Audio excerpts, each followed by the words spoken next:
Hey guys, and welcome in to the Horseshoe Huddle on Sports Illustrated podcast. I am your host, Josh Carney, deputy editor of Horseshoe Huddle on Sports Illustrated, joined again by Jake Arthur, our senior analyst. Jake, how you doing this morning? I am awesome, brother, as are most Colts fans. How are you? Yeah, doing well. I said this morning, obviously I'm not Eastern time like you, so good afternoon to you.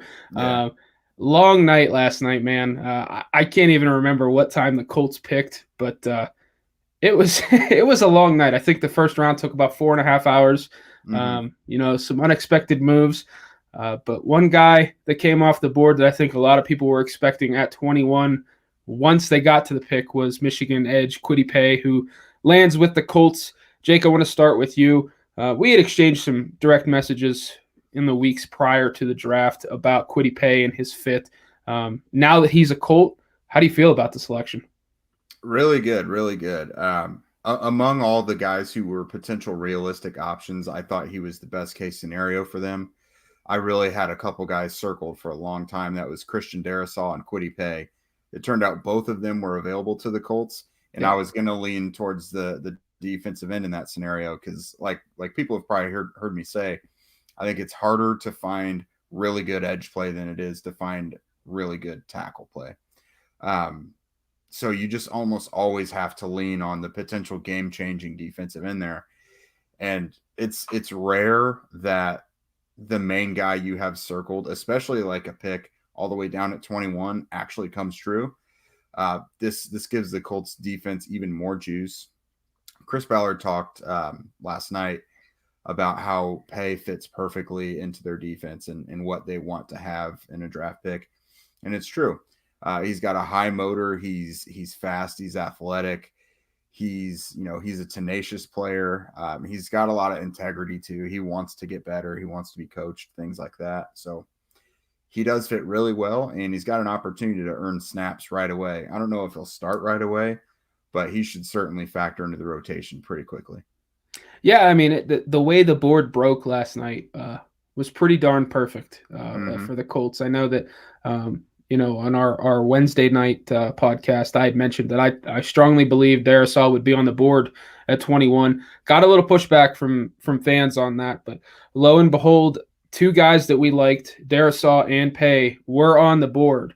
While you leaned Paye, I was leaning Darisaw. I thought he was Mm-hmm. perfect fit next to Quentin Nelson. I did have some concerns about his pass protection sets, but if you could have put him next to Quentin Nelson in the run game, I don't know how you don't run behind the left side of that offensive line 40 Mm-hmm. times a game. But Paye, you can't be upset with the pick. I mean, he's a physical freak, had insane testing numbers leading up to the draft, has a great backstory, and that outfit he wore last night, I mean, that might be the best draft outfit I've ever seen.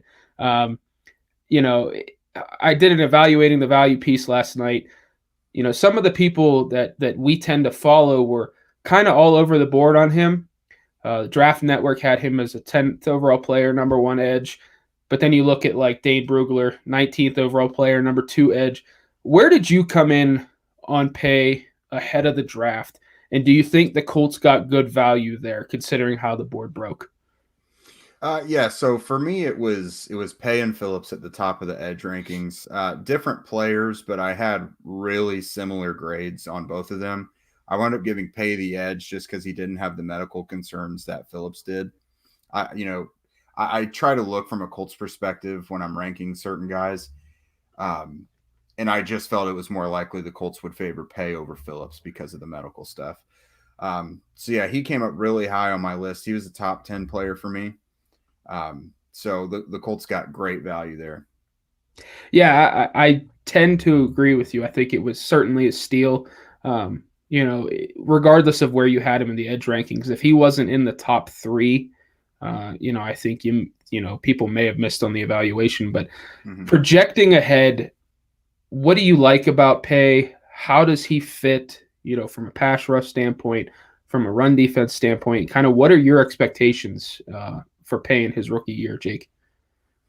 Yeah, so he can play. He should be able to play either side for the Colts, left or right. He's got a left end size with the athleticism and burst of a right end. So wherever they want to put him is perfectly fine. I think he'll probably fit in best on the right side as a primary pass rusher first.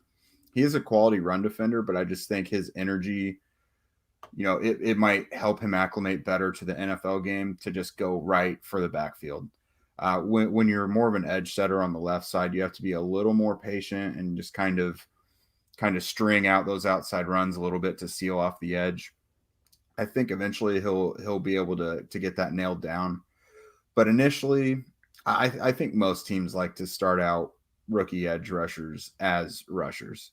Mhm. So I kind of see that for the Colts. I think it also depends on how things look on the right side for them. I think their fallback is Al-Qadim Muhammad.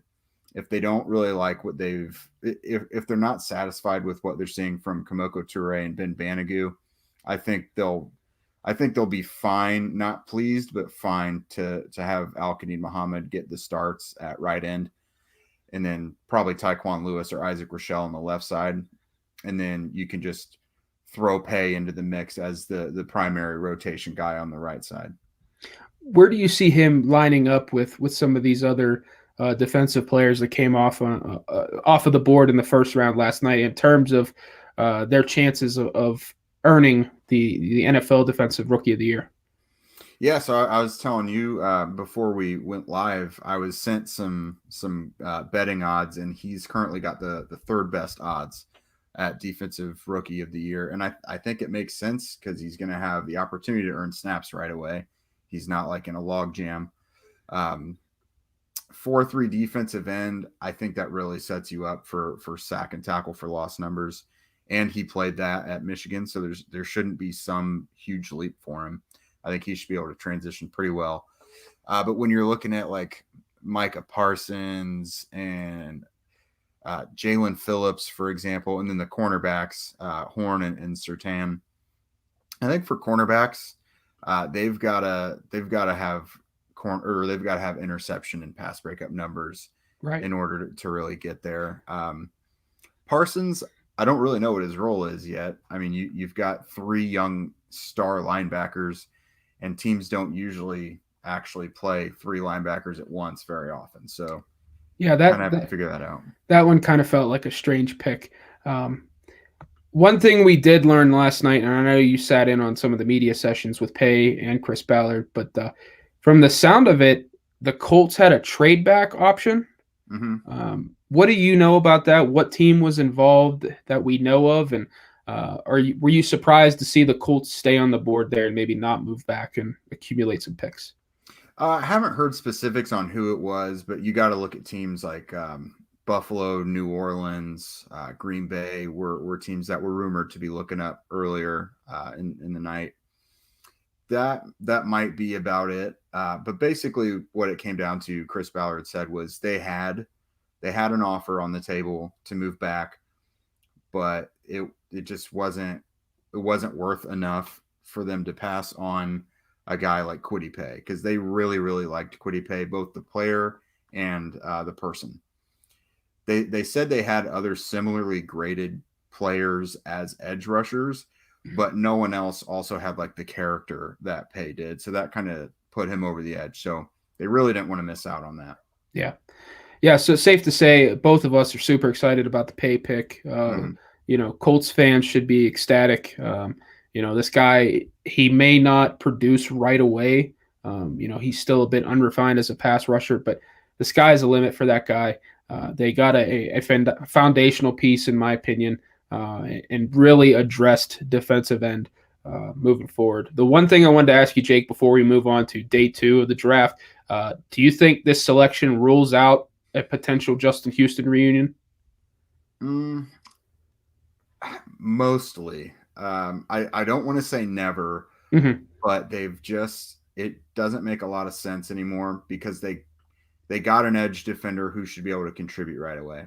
I thought if they were going to pick someone who was a project like a Jason Owe who probably wouldn't play right away, that would make sense to bring in someone like Houston. But if you bring in Justin Houston, number one, there's the competition in preseason for who's even going to make the roster. But you've got kind of older guys like Houston and Al-Qadim Muhammad now taking away developmental snaps from Toure and Banogu and Paye, and you just don't want to see that. Right. I mean, sure, you want to put the guys out there who are most prepared and give you the best chance to win, but you've got to see what these young guys have. Right. Yeah, I wholeheartedly agree with you there. The only way it would make sense for me for Houston to come back is if he's still on the market in training camp and the staff just isn't seeing what they want to see from a Banogu or a Paye or a Tyquan Lewis at that point. Exactly. So moving on, looking ahead to day 2 tonight, the Colts hold the 54th overall pick in the second round. Key reminder, they do not hold a third-round pick tonight as we speak, considering that went to Philadelphia for Carson Wentz. That may have changed hands last night with the strange Cowboys and Eagles trade. The Eagles did give up a third, but not sure if it was the Colts or not. So previewing tonight, now that they have addressed pass rusher, the obvious selection here at 54, assuming one is on the board, is left tackle. Is it not, Jake? Or do you think that this could be a different direction for Ballard and maybe continue to address the defensive side of the ball or add some weapons for Carson Wentz? Yeah, so I actually asked Chris Ballard about that last night. You know, it was unique that they could pass up a tackle last night and still have plenty of shots at it tonight. And he gave an interesting answer. I think a lot of us kind of had this big group of tackles they could pick from. But he mentioned that they weren't enamored with the group of tackles that weren't prototypical left tackles. So to me, that's kind of looking like they've got the size and length and they've got the athleticism. I would imagine they want the person to probably have some experience there previously. And, probably ready to play quickly if possible. So I think that cuts several of the guys off of their board who we've all been looking at. Mm-hmm. So that'll be interesting. So I don't want fans to be surprised if they pass on a tackle that fans might like at 54 because their group is not the same as our group. Right.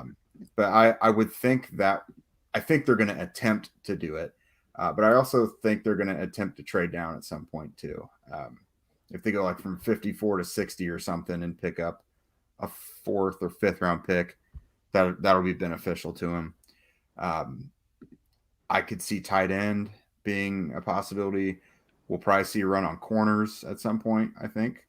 So yeah, tackle would probably be the priority, but I'm not going to be shocked at all if they don't do it. Yeah, I think there are a few tackles that you could certainly eliminate in terms of, prototype for the Colts. Dylan Raduns from North Dakota State doesn't have, the ideal length for the position. You could probably throw out BYU's Brady Christensen, has short arms. Liam Eichenberg, and he's older. He's going to be 20. Well, he is 24 currently.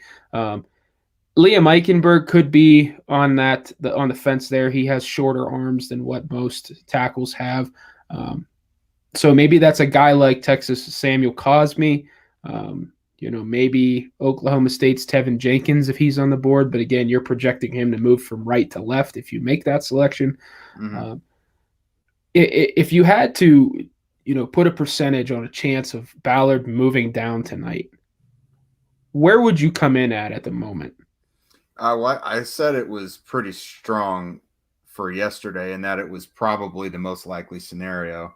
I'll say it again tonight because just knowing how he thinks about some of these things, the grades they're going to have on these guys at 54 in the second round when they come up to pick, they're almost going to be identical to the guys who are at 60, 65, 70. Right. So if there's a worthwhile option on the table, which they had one last night, it just wasn't good enough.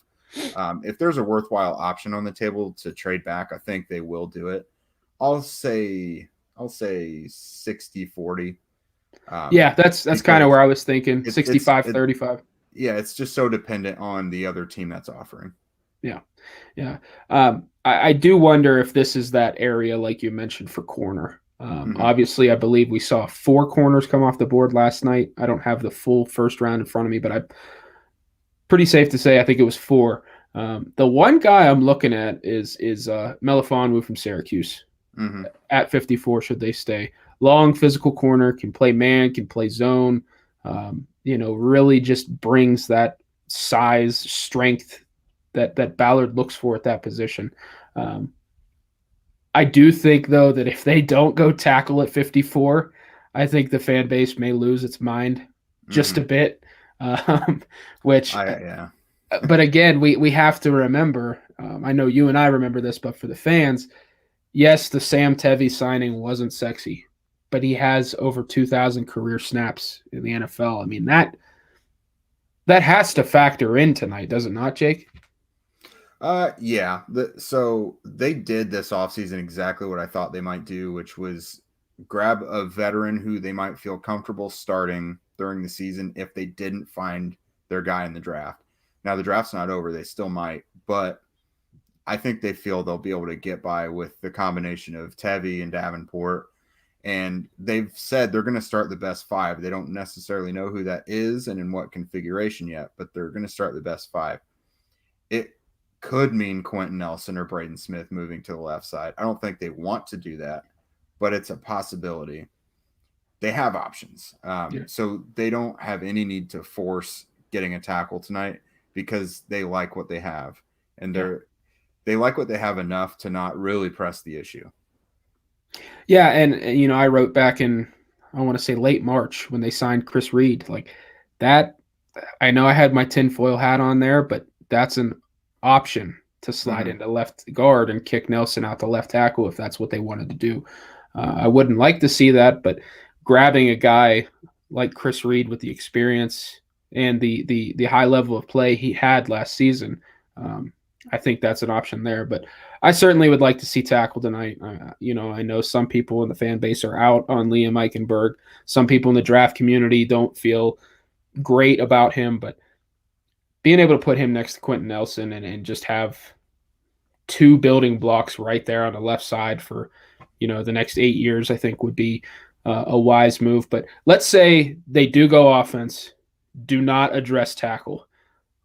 Is there a weapon that is an ideal pick for you at 54? Should they stay there for this Colts roster?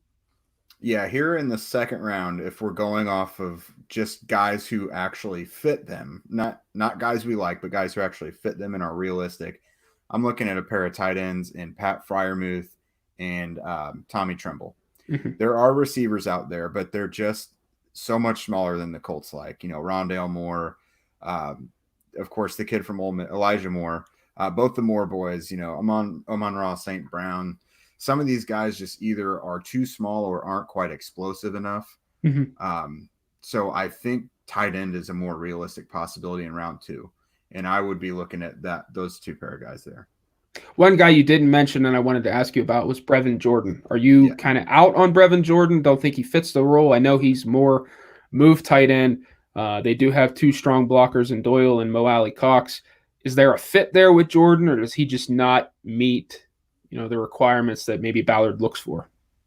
Yeah, so I think he fits because the Colts, they like to play two or three tight ends. So, whatever role a tight end can bring, even if it's really just as a receiving threat, they'll find a way to do it because that would fit like the Trey Burton role, for example.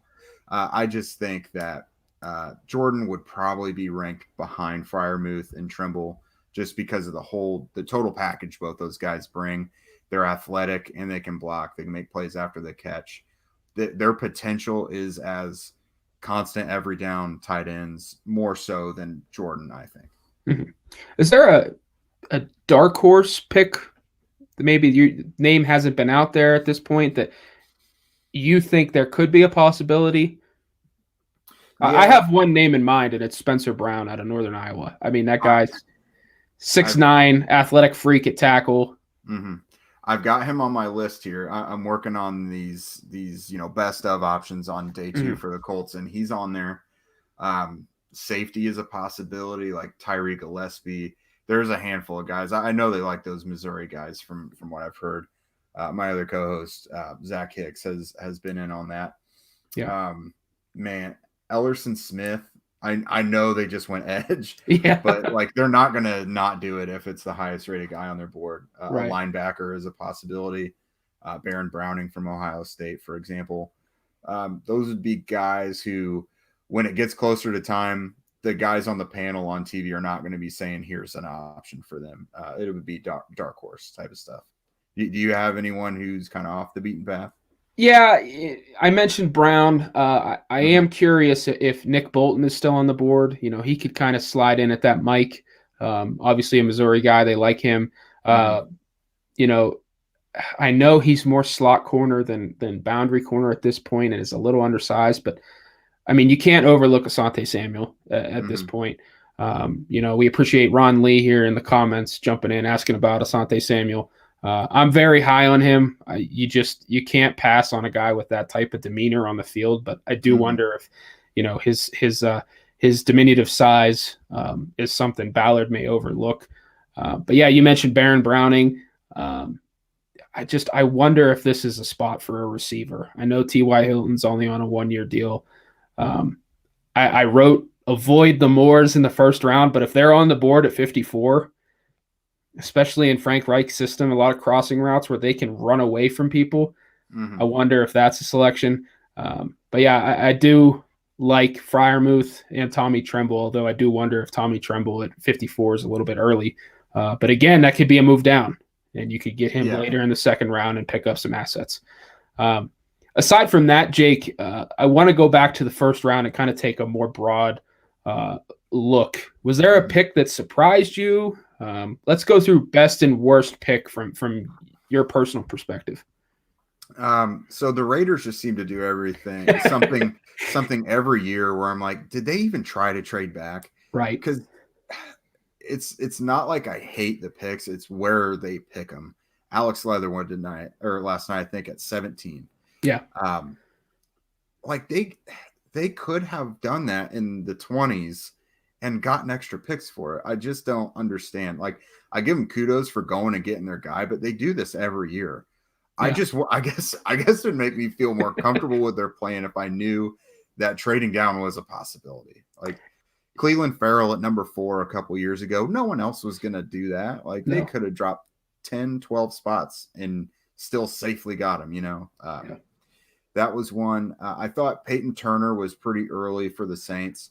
Yes. But again, once you get like past 25, that's when stuff starts to get weird, So that doesn't surprise me when guys who were day 2 locks start to go in the first round after 25. That always happens.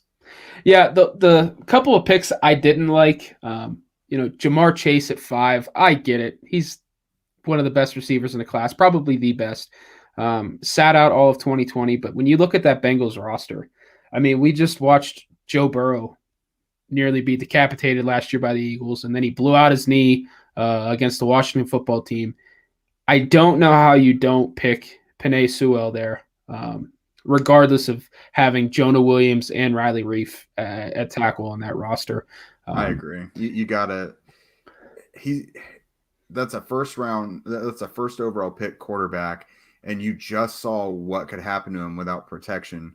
And you've seen guys like Andrew Luck and Deshaun Watson and Carson Wentz just get battered in their first couple years, or within their first contract, I'll say.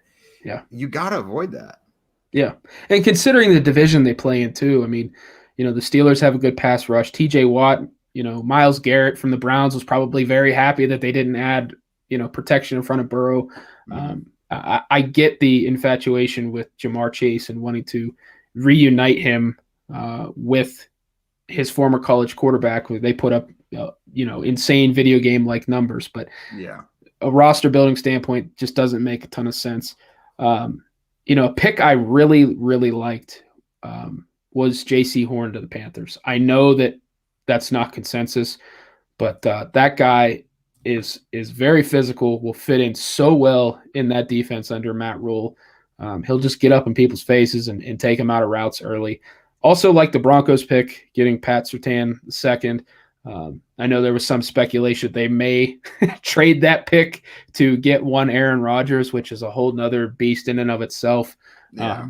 But if Vic Fangio wanted one guy in that draft, it was going to be Surtain. It's just interesting first round. I'm glad the Bears got a quarterback. We can all move on from that. That was going to be my favorite kind of off the beaten path pick was the Bears finally going up and getting a quarterback. And Justin Fields seems like the safest of these big swings they've taken at quarterback in the last how long. Right. I would rank him above Trubisky as a prospect, like every day of the week.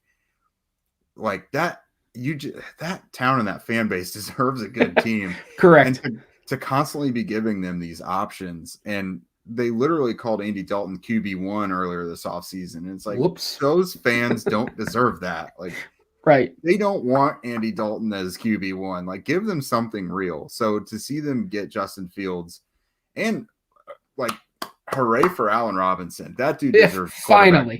Yes. Finally. So, and that leads me to another question. I got an email from a reader last night wondering if the Colts could potentially make a move for Nick Foles at this point. Personally, please just avoid that completely. Yeah. Carson Wentz has had to deal with the Nick Foles name enough. Yes, the Colts need experience behind him, but Nick Foles is not the answer, and I don't want to see the Colts even attempt to take on that contract. Where do you come in with that, Jake?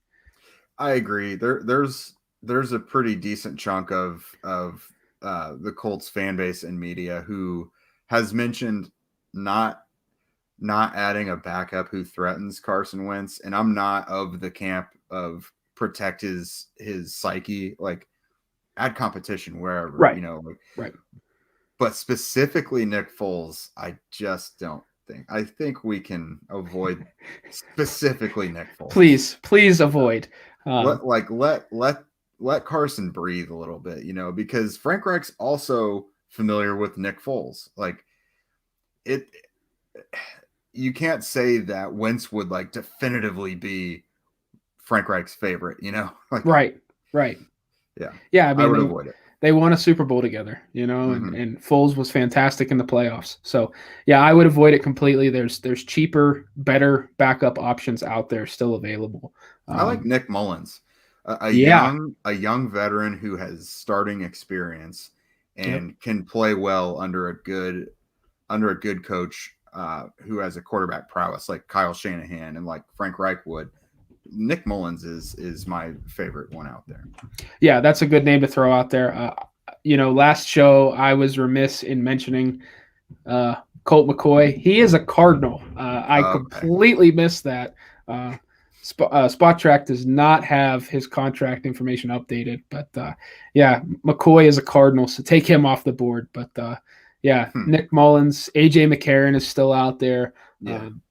Anybody but Nick Foles at this point. So glad we're in agreement there. But Jake, that's going to do it for our show here today.